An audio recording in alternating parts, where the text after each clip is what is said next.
Hello, welcome to a Netflix series review, Alter Carbon. I saw the preview a few days ago and it looked really slick, so I was excited to see. I'm a big sci-fi fan, so I must say that it was not an easy series for me to watch in the beginning. It took about 4 episodes into the series for me to enjoy the show.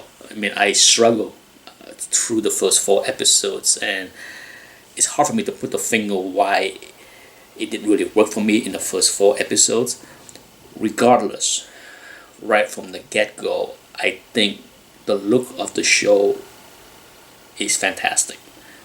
Perhaps the production team is a huge fan of Blade Runner because it oozes homage to Blade Runner, the movie, both the original Blade Runner and the sequel. It has that Blade Runner look, from all the neon to the trench coat, to the noodle shop on the side of the street. You name it. There's a lot of things that you know had that feel of Blade Runner in that world. And you know, the cast for the most part, I'm familiar with.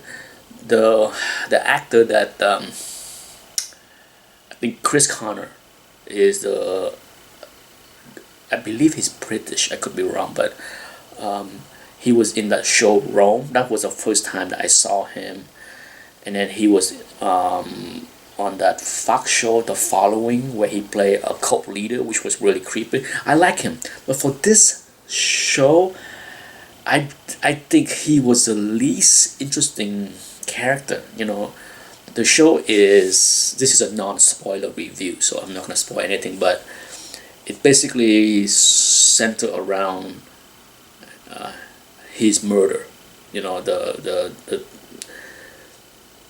The main crime is trying to solve his murder, and I thought that the secondary storyline was more interesting. I think that is why the first 3 or 4 episodes didn't really work for me, because I really didn't find the storyline where solving the crime, his death or his murder, was all that interesting. Now, as far as Joel Kinnaman, I'm sure many people are familiar with him from RoboCop to Suicide Squad, to other shows. He's okay. I found that his character was, it's nothing. I don't think it was good or bad, but it took a long time for me to warm up to him, especially in the beginning. Once the backstory of his past start to fill in, that's when it became that's when he became interesting to me. Same thing with his partner. She's a Mexican actress, which I have never seen before. I think she did a fine job as well. The chemistry between her and Joel Kinnaman, Kovac, was very odd in the beginning, but as the backstory start to filled in, then it makes more sense, and I enjoyed their relationship more and interaction between those two main characters. So it works about halfway through. About halfway through the season, when things start to unfold and become clearer, I enjoyed it. Now, the premise of the show is good. I like what the show is about. I just found that it was odd that they chose something like 250 years or something like that, where he woke up in a different body. Why such a large gap? To me, it was kind of silly that somebody that had been asleep for 250 years woke up in a new body, and yet there was almost no fish out of water moment, as if like technology, everything from the weapons to everything was like nothing new or shocking or surprise to him.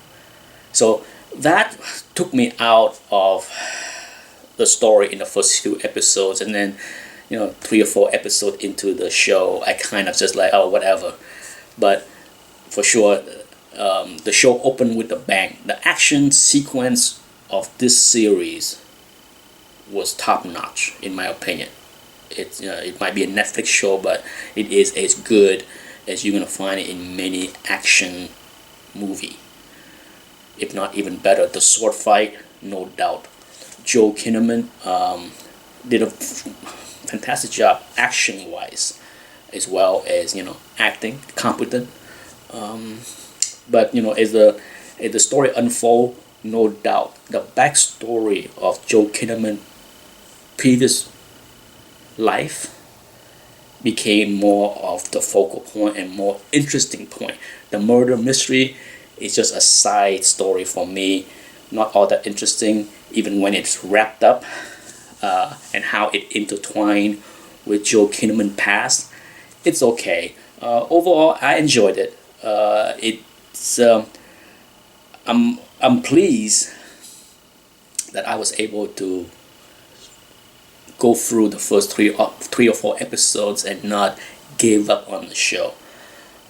Maybe I'm in the minority that felt that way, but for sure I felt that the second half of the season was much more interesting than the first half. Other than that, that's nothing more to say about this series. I think it's worth watching if you're a sci-fi fan. Thank you for watching my review. Until the next series on Netflix, bye bye.